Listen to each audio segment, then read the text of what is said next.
These are common fractures. Number one, they are very close to the skin, and we need very low profile plates. And this has been one of the objectives of the design, to have a proximal low profile plate. And what I like is the peculiar anatomical shape of the ulna, which is completely individual. You have this complex coronoid, you have the bending. In the VA, as you can see nicely, the ulna is bowing in two directions, and it's also in the sagittal plane bowing, which we call the Puder angle. So it's a difficult bone, and together with the fracture, a difficult thing to tackle, so it's interesting. We try to use double plating, small double plating, especially in the Monteggia-like or translock fractures with a lot of force through the olecranon.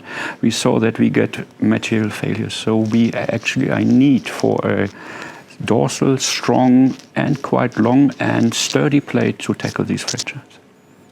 Additionally, I would say that some of these complex fractures have involvement of the coronoid, and we have taken a lot of care in providing excellent fixation of that area through dedicated screws. And I think this is... It's called coronoid cluster, right? Yeah, we call that coronoid cluster. Okay.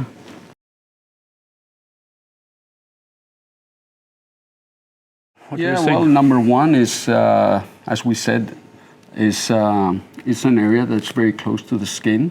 And number one, we need a low profile plate with very smooth edges. In our experience, we take 50% of dorsal plates out, and we aim to decrease this number. It's it's decreasing additional surgeries for the patient. And what is peculiar here? Can you explain that to me? Well, we have designed specific holes for sutures, and we can incorporate triceps grasping sutures. Sometimes we can have small proximal fragments, and the fixation with screws can be sometimes deficient, especially in very old people. And we use triceps grasping sutures that we can pass through these dedicated holes. But this plate here, it's long, but it's quite short at the tip. Is that all? Well, no, we have these in shorter plates that we have more configurations of fracture types around the proximal part. We have an extended tip design, so that we have more internal fixation options and more purchase. Oh, this is actually because we really need of a strong and adaptable plate in both planes. The sagittal and the VA plane should be adaptable. And in addition, we never felt secure in reaching the coronoid. And in addition, we are 6 people, which are from different countries, and we inspire each other and had very nice interaction of our knowledge, and that was great fun, wasn't it? Yeah, I would add that it's been just a wonderful journey, meeting all these people from all parts of the world, and putting together different cultures, different views, different forms of fixation into a system that can adapt to all of us.